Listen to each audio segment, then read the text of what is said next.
मेरी बहन भैरवी मेरी जान है।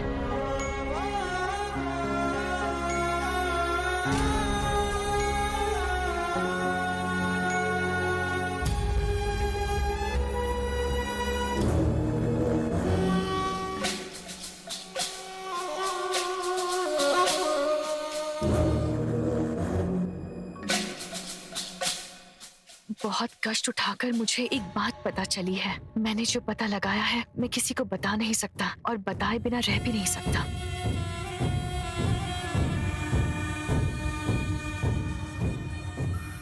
ये एक भयंकर मानसिक संघर्ष है।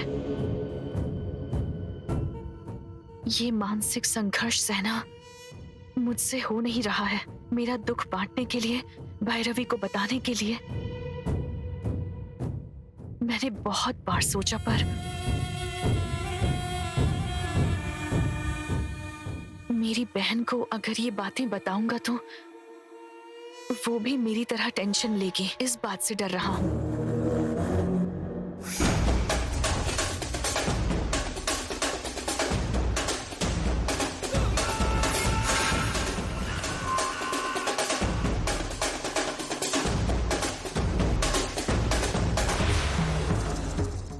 मेरी बहन को तकलीफ देना मैं सह नहीं सकता।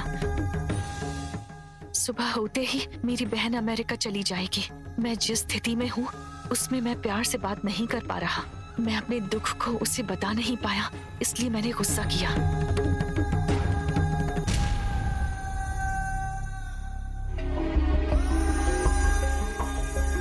मैंने उसके साथ जो बर्ताव किया उससे बहन को दुख हुआ होगा।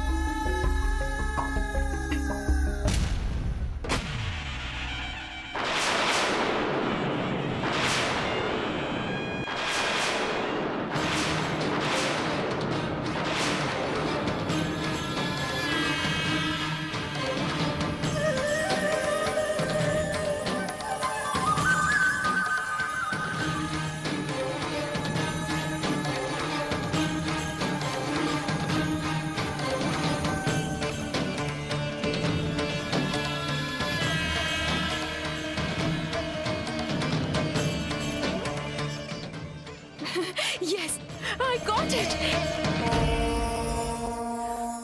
अर्जुन, यही है। ठीक है, देख कर बताओ। उस दिन तुम्हारे भैया जो घर लेकर आए थे और जो तुमने देखा वो यही है? मुझे अच्छे से याद है अर्जुन, यही है।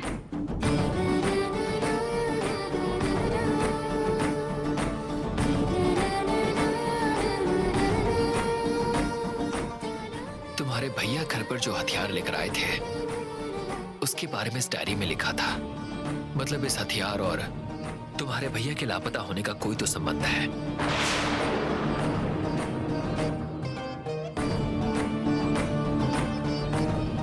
और सिर्फ इतना ही नहीं, अगर मेरा गेस सही है तो इस हथियार के बारे में पता करने पर तुम्हारे भैया के मिलने के चांसेस हैं। सच में? Yes, I hope so.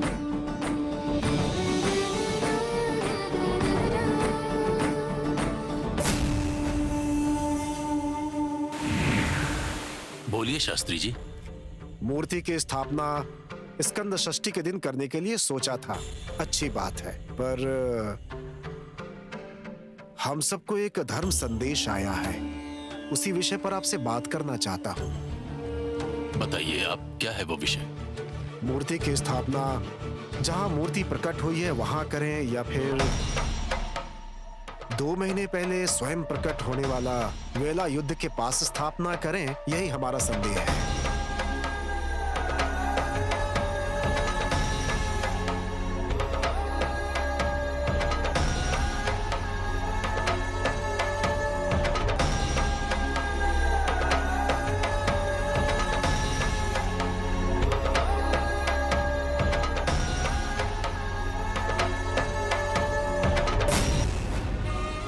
स्थापना कहीं भी हो कोई दिक्कत नहीं है, या फिर मूर्ति एक तरफ और वो वेला युद्ध दूसरी तरफ क्यों रखे? मुझे ऐसा लग रहा है स्वयं प्रकट होने वाले वेला युद्ध के पास ही इस मूर्ति की स्थापना करें तो अच्छा होगा ना।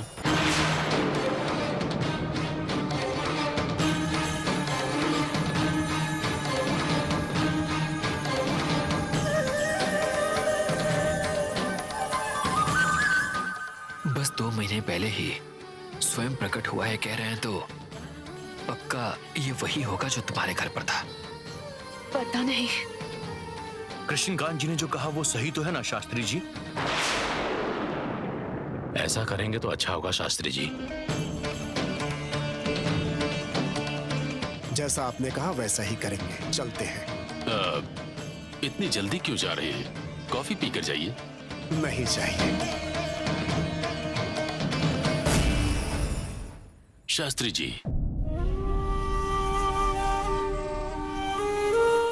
मूर्ति को वेला युद्ध के पास स्थापना करेंगे, मेरे ऐसा कहने पर आप निराश क्यों हो गए हैं?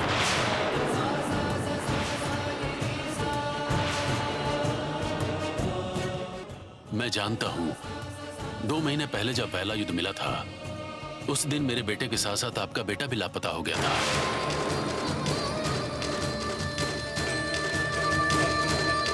मैं आपका दुख समझ सकता हूं। चलता हूं।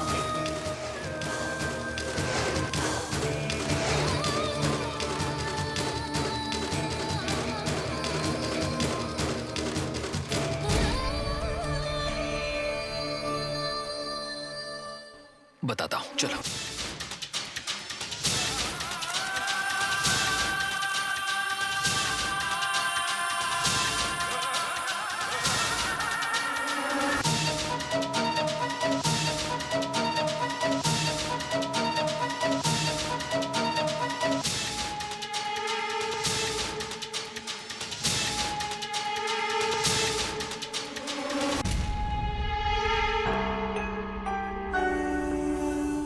दादी, दादी माँ। क्या हुआ? पानी चाहिए क्या? तुम्हें भी चाहिए बेटा? नहीं दादी। हम पानी के लिए नहीं आए हैं दादी माँ। पंडित जी और पापा दोनों मिलकर दोनों कुछ शास्त्र के बारे में बात कर रहे थे, तो वो कहाँ हैं? कहाँ मतलब? हमारे ही गांव में है। गांव में कहाँ है दादी? मेरा मतलब किस तरफ है? और वो दिखता कैसा है दादी? एक बार देखने का मन है दादी। सुनिए दादी माँ, हम एक बार देखना चाहते हैं। वो शस्त्र जिस दिन प्रकट हुआ था उस दिन मेरा पोता गायब हो गया था। गांव के लिए तो अच्छा हुआ पर हमारे साथ बुरा हुआ। मेरा पोता पता नहीं कहाँ है, कैसा होगा।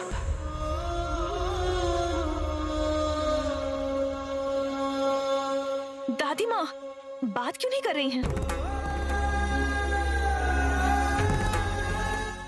जब उस मूर्ति की स्थापना की जाएगी तुम लोग खुद ही देख लेना। जल्दी क्या है? मैं अभी के अभी उस शस्त्र को देखना चाहती हूँ। चलिए ना दादी माँ। रुको बेटी, अभी देखने की जिद क्यों कर रही हो? उस शस्त्र को देखकर तुम क्या करोगी?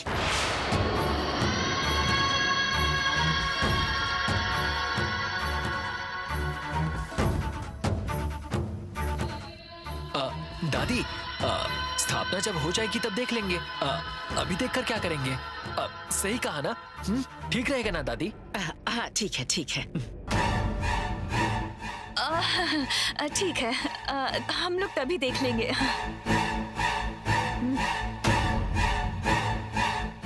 ओके दादी, आप अपना काम कीजिए। ठीक है, तुम जाओ बेटा।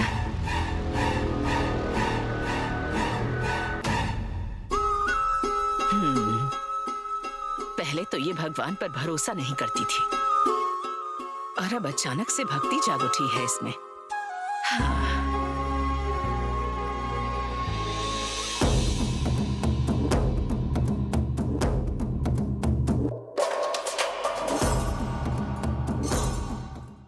भैरवी, उस शस्त्र के बारे में जब मैं दादी माँ से पूछ रही थी तो इशारे से मना क्यों कर रहे थे? अरे अभी अचानक से दिखाने के लिए फोर्स करेंगे तो तुम्हारी दादी को शक हो सकता है ना। इसीलिए मैंने मना किया। सही है, लेकिन मूर्ति की स्थापना तक अगर हम वहाँ रुकेंगे तो वहाँ सारे लोग होंगे और तब उस शस्त्र के बारे में जानना शायद नामुमकिन होगा अर्जुन। ये बात भी सच है। हाँ, एक काम करें तो। स्वयं प्रकट हुआ है इसलिए 2 महीने से सभी उसकी पूजा कर रहे हैं, ये मैंने सुना था।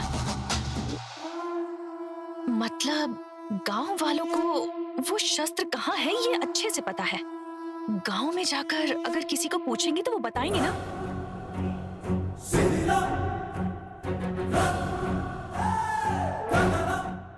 अचानक किस सोच में पड़ गए तुम? तुम्हारी फैमिली के बारे में गांव में सभी को पता है।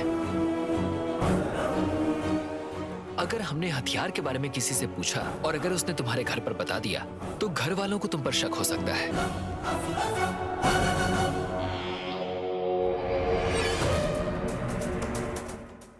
तुम्हारी बात में पॉइंट तो है, तो फिर क्या करें?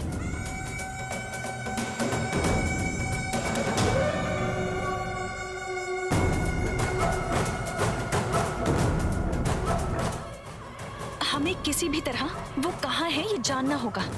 हम क्या कर सकते हैं अर्जुन? इस गांव में ही नहीं, किसी भी गांव में 4 दिशाएं होती हैं। मैं जो बात जानना चाहती हूँ उसका इन दिशाओं से कोई संबंध है क्या? तुम सॉरी कहो, सॉरी कहो। अरे बात वो नहीं है। किसी भी गांव में उत्तर दिशा की तरफ ही शमशान होता है, इसीलिए जिसकी पूजा की जा रही है वो हथियार उत्तर दिशा में नहीं हो सकता। अगर दक्षिण की तरफ सोचे तो सभी को दक्षिण की तरफ घूमकर हाथ जोड़ना होगा। दक्षिण को यम का स्थान मानते हैं। कहते हैं यम के स्थान पर कोई भी पूजा नहीं करता, इसीलिए दक्षिण की तरफ होने का भी कोई चांस नहीं है। मतलब दक्षिण की तरफ मूर्तियां नहीं रखते हैं क्या? सिर्फ शिवलिंग की पूजा ही किसी भी दिशा में हो सकती है, इसलिए सिर्फ शिवलिंग को ही रखा जाता है। अच्छा। हाँ। दक्षिण दिशा में भगवान शिव की पूजा करने का मतलब है कि यम हमारे करीब ना आए। ऐसा लोगों का मानना है कि शिव जी ढाल बनकर खड़े रहते हैं।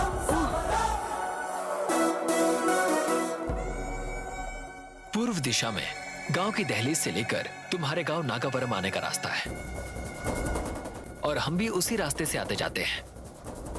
तब भी कभी हमें वो हथियार नहीं दिखा, इसलिए वो पूर्व दिशा में भी नहीं है। अब आखिर में बचता है ये पश्चिम दिशा, और मेरे हिसाब से 100% पश्चिम दिशा में ही होगा। हाँ बिल्कुल, ये कंफर्म है। वाओ, ब्रिलियंट, गुड एनालिसिस, बढ़िया।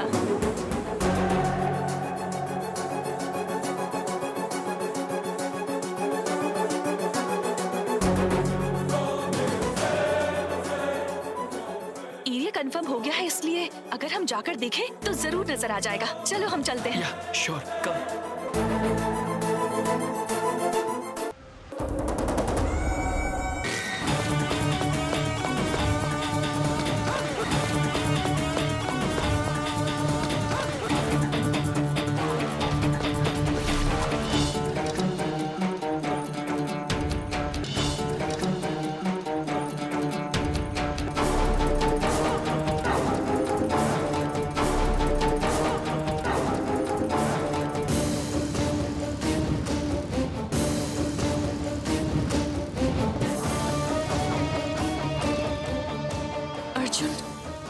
हम सही जगह पर तो आए हैं ना? यही पश्चिम दिशा है।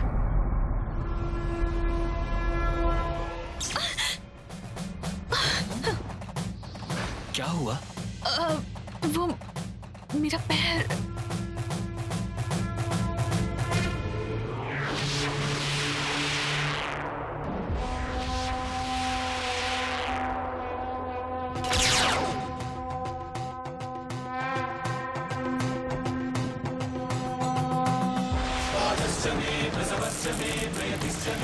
This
yes, we got it. तुमने जैसा कहा था वही हुआ। Great thinking. You are brilliant.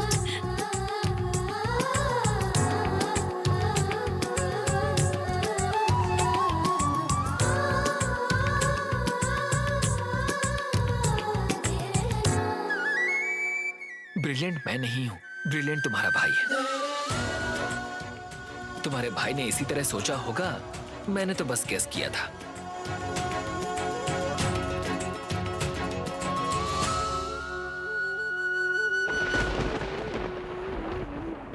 तुम्हारे भैया ने उस हथियार को पक्का यहीं स्थापित किया होगा। What? यस, तुम्हारे भैया ने यहीं स्थापित किया होगा ऐसा लगता है। आहा, लगता नहीं है, पक्का यहीं पर किया होगा।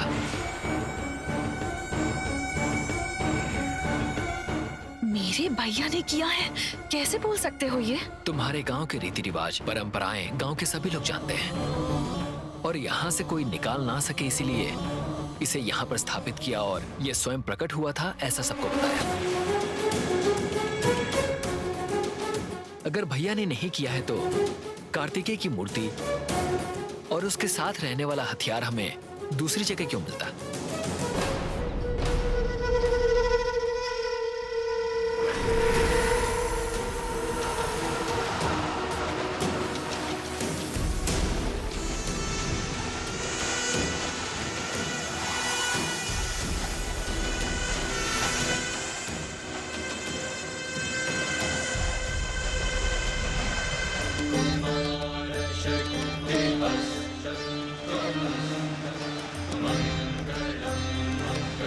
उस दिन तुमने अपने घर पर भी यही हथियार देखा था ना?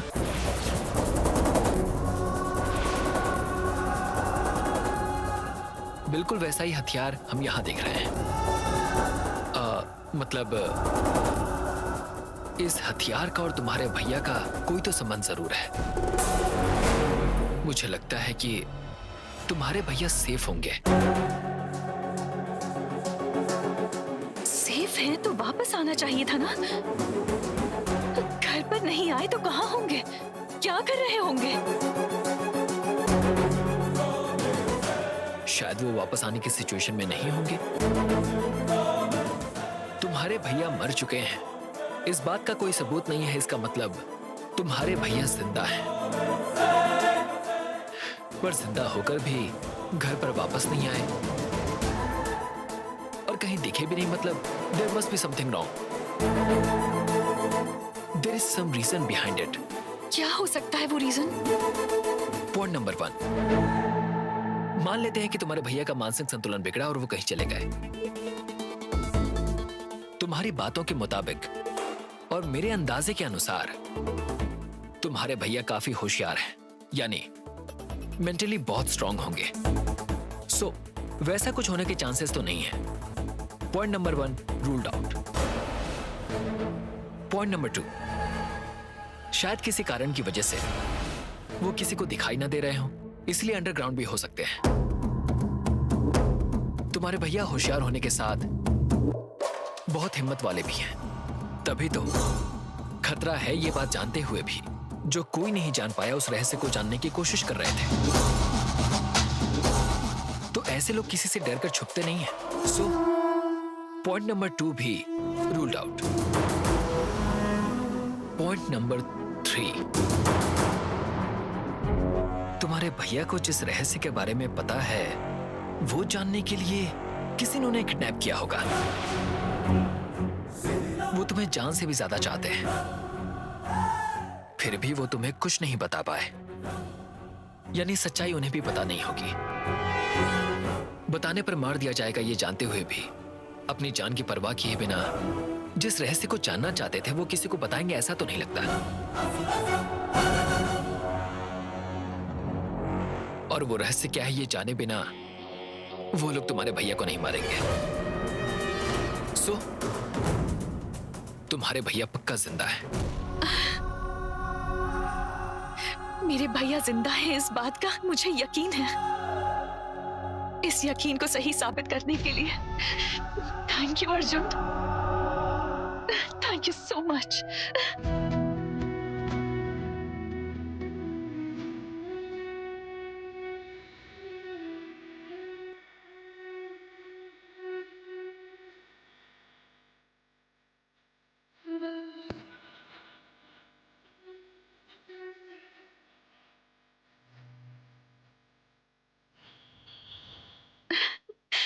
Thank you so much.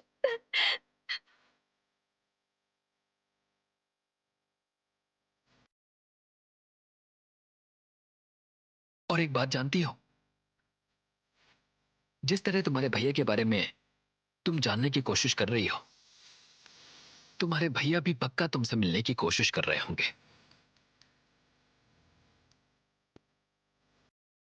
Yes, उस दिन तुमने कहा था ना कि तुमने भैया की आवाज सुनी थी। सच में तुम्हारे भैया ही तुम्हारे लिए आए होंगे।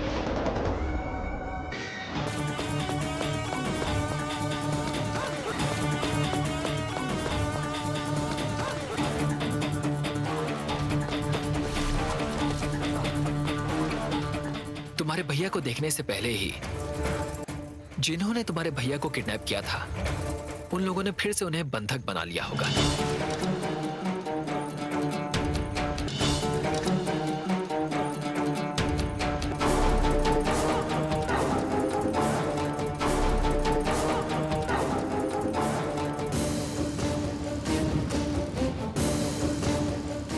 अर्जुन, अब क्या सोच रहे हो तुम? तुम्हारे भैया ने ये हथियार यहां पर स्थापित क्यों किया ये सोच रहा हूं। यहां स्थापित किया है मतलब इसके पीछे जरूर कोई बड़ा कारण होगा। वो क्या है ये हमें जानने की कोशिश करनी चाहिए।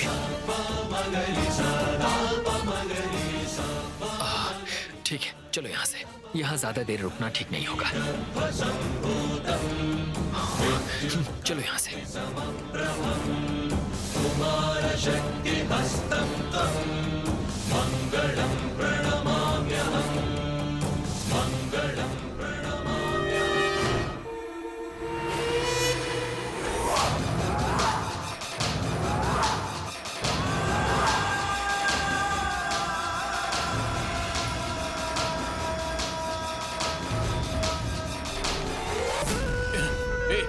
कौन हो तुम लोग?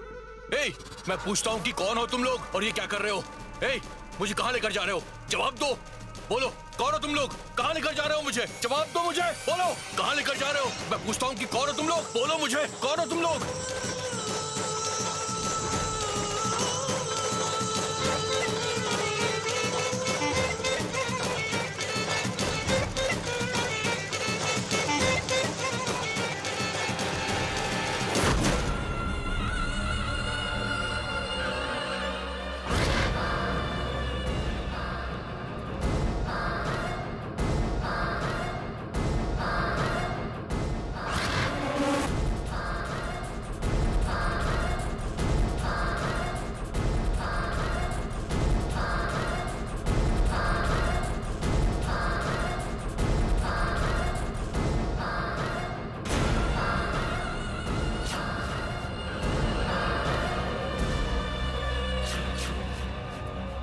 Hello, Aditya. How are you?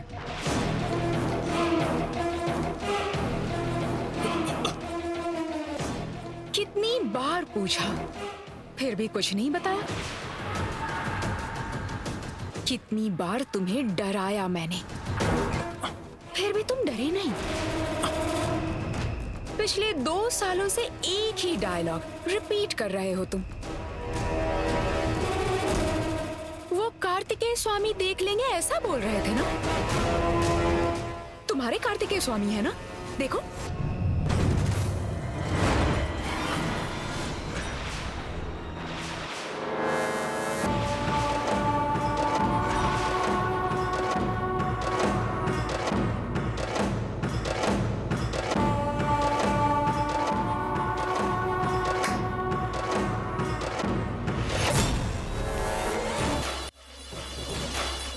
इस मूर्ति के हाथ में शस्त्र क्यों नहीं है?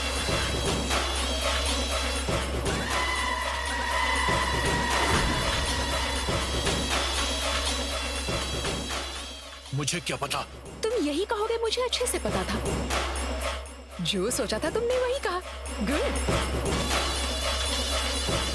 कार्तिकेय स्वामी के बारे में बताया, मतलब स्वामी जी के शस्त्र के बारे में भी तुम जानते होगे। वो बताओ कहाँ पर है? मुझे पता है तुम जानते हो। बताओ बताओ बताओ, प्लीज बताओ ना, प्लीज।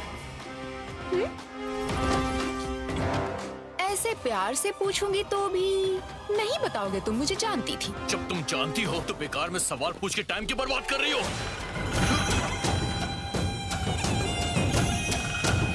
ये मूर्ति नागावरम में मिली है, मतलब इस मूर्ति के हाथ में जो शस्त्र था वो भी इस नागावरम में ही मिलेगा।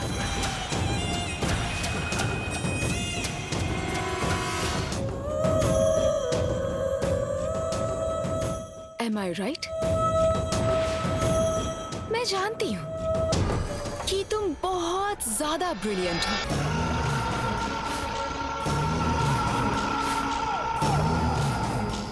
तुम्हारी ब्रिलियंसी क्या है मैं बताऊं? हर गांव की 4 दिशाएं होती हैं। उत्तर में शमशान होते हैं, इसीलिए उत्तर में तो शस्त्र नहीं हो सकता है। दक्षिण दिशा में यम का स्थान होता है, तो उस दिशा में भी नहीं होगा। सही कहा ना? पूरब की ओर गांव की सीमा रेखा है, वहां से नागावरम जा सकते हैं। सबके जाने का रास्ता है तो उस दिशा में भी नहीं होगा। तो बचा है सिर्फ पश्चिम। मुझे लगता है कि 100% वो शस्त्र पश्चिम दिशा में ही होगा।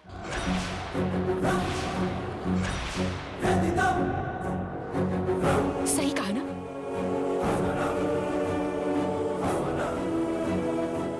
वेस्ट? सही कहा ना मिस्टर साइंटिस्ट?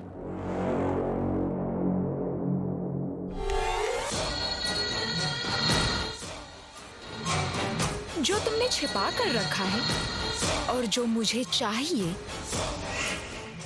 वो शस्त्र कहाँ मिलेगा ये मैं अच्छे से जानती हूँ। मुझे पता चल गया।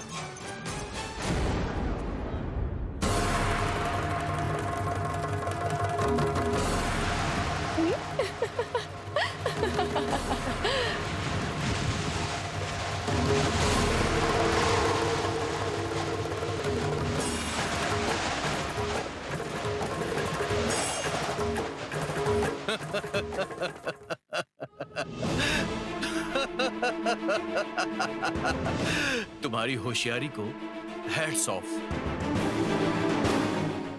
वो वेला युद्ध कहाँ है तुमने गेस कर लिया, इसीलिए तुम समझती हो कि मैंने वहां पे कुछ रख दिया है ना? समझना क्या है, तुमने वहीं पर रखा होगा, मैं जानती हूँ। तुम्हें ऐसा लगता है कि वो वेला युद्ध मैंने वहां पे रखा है, पर गांव वालों को लगता है कि वो वेला युद्ध वहां पर स्वयं प्रकट हुआ है। वो 2 दिन वहां पे स्कंद षष्ठी मनाएंगे। अब तक तो वहां पर उत्सव की तैयारी भी शुरू हो चुकी होगी।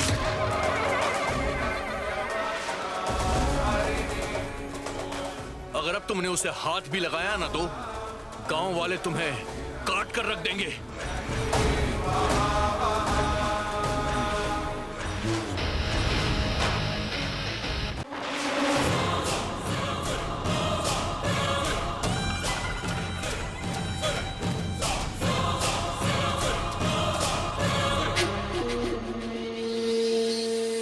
उस उत्सव के लिए अभी 2 दिन का समय है ना?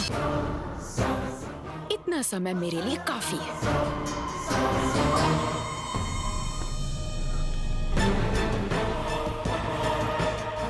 आज ही वहां जाकर उसे वहां से ले लूंगी मैं। ए, बांध दो इस आदमी को।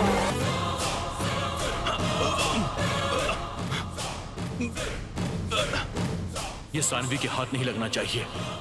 उसे रोकना होगा, कैसे भी करके उसे रोकना होगा।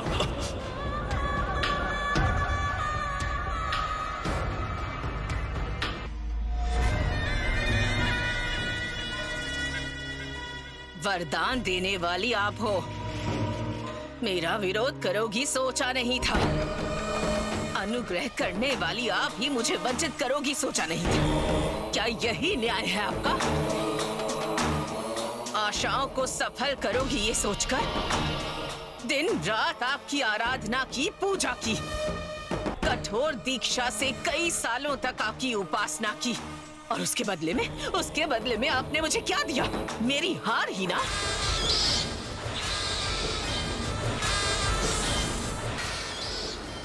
जो शक्तियां आपने मुझे प्रदान की थी, वो आपके बेटे ने आकर रोक दी, देखा ना?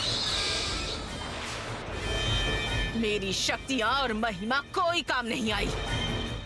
मतलब वो वरदान देने वाली आप भी हार गई ना? क्या मेरी हार आपकी हार नहीं है?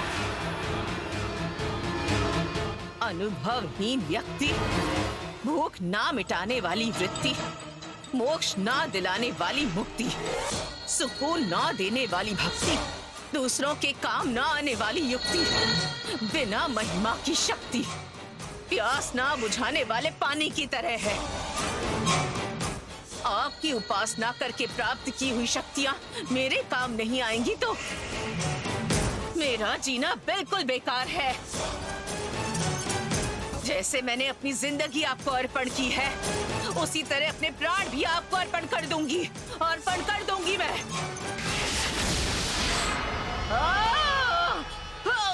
रुक जाओ विश्वम्भरी।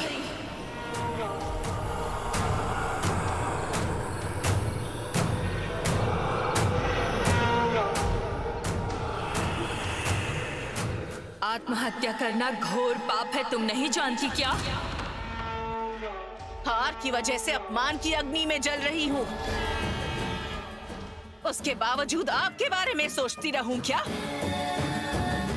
ऐसे जिंदा रहकर क्या करूं, आप ही बताइए मुझे। मरकर तुम्हें क्या मिलेगा?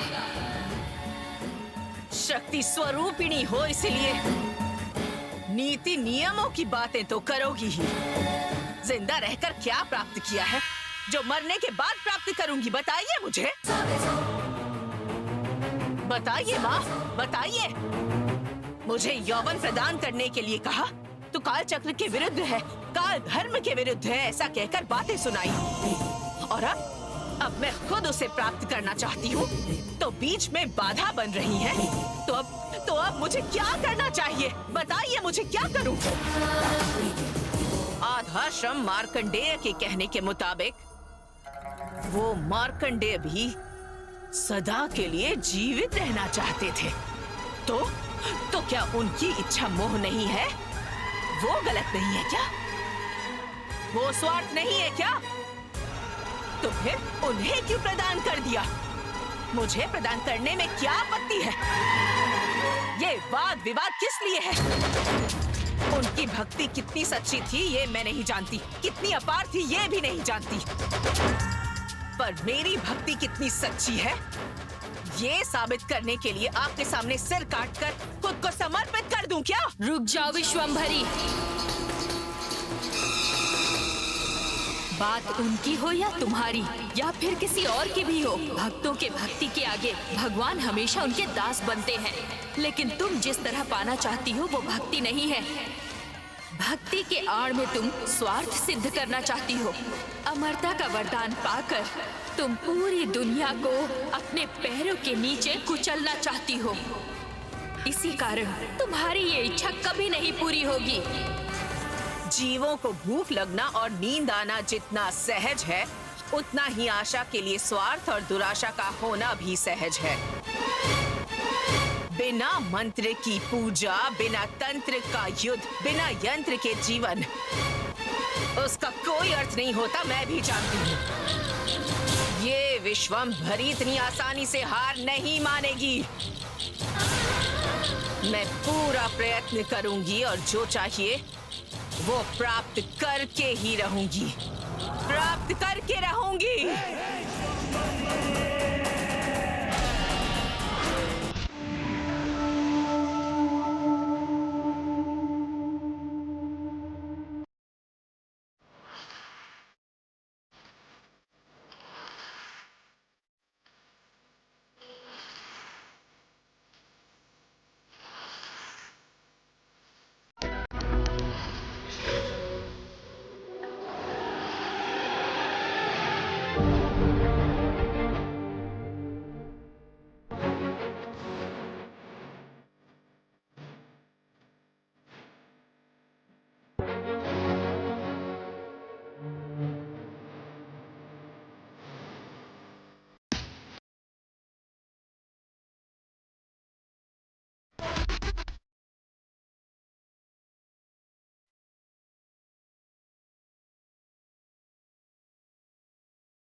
वो शस्त्र वहां पर क्यों है?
रुक जाओ, क्या कर रहा है देखते हैं।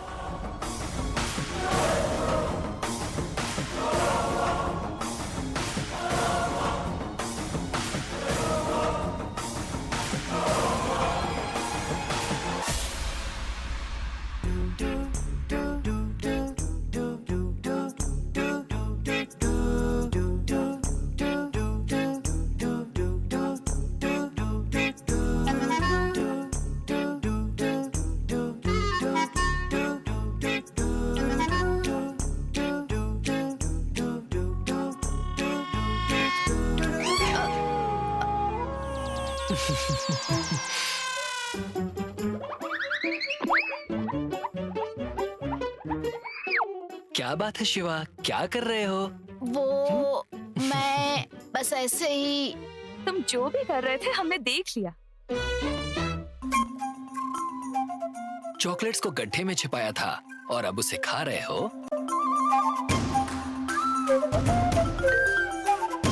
माँ चॉकलेट खाने से मना करती है, खाते हुए देखेंगी तो मारेंगी, इसीलिए मैंने।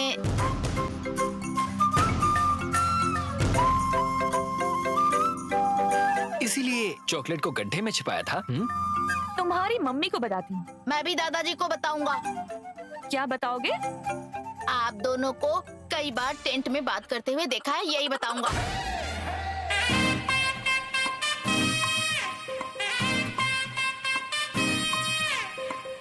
ठीक है ना?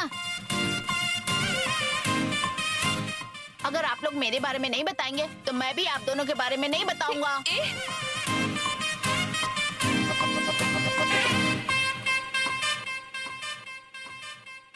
मेरे भैया भी बचपन से इसी तरह बिस्किट्स, चॉकलेट्स और मूंगफली चोरी छुपे खाते थे और कहते थे कि किसी को मत बताना। इसी की तरह भैया भी मुझे ब्लैकमेल करते थे। बिल्कुल उन्हीं पर गया है ये, सेम टू सेम। भैया जैसी आदतें हैं इसकी। जीन्स का नतीजा होगा। मुझे भी ऐसा ही लगता है। ठीक है, बाय। एक मिनट।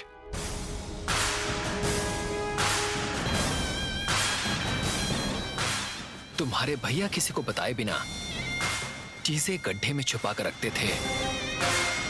मतलब जो हथियार हमने देखा उसके नीचे तुम्हारे भैया ने पक्का कुछ छुपाया होगा। उसके नीचे क्यों छुपाएंगे? उन्होंने जो भी छुपाया है किसी के हाथ ना लगे, इसीलिए वहां छुपाया होगा। अरे हाँ बिल्कुल, राजाओं के जमाने में भी कीमती चीजें, खजाना वगैरह भगवान की मूर्ति के नीचे छुपाते थे। भगवान के डर से वहां से नहीं निकालेंगे ऐसा सोचकर वो ऐसा करते थे। अगर मेरा अंदाजा सही है तो तुम्हारे भैया ने यही सोचकर उसके नीचे कोई कीमती चीज छुपा कर रखी होगी। I am damn sure about it.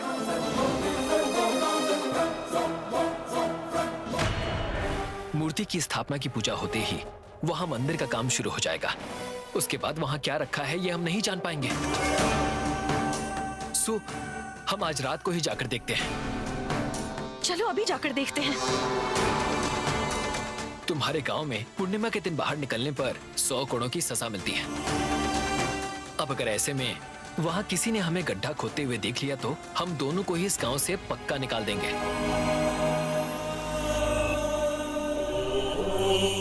तुम्हारी बात भी सही है।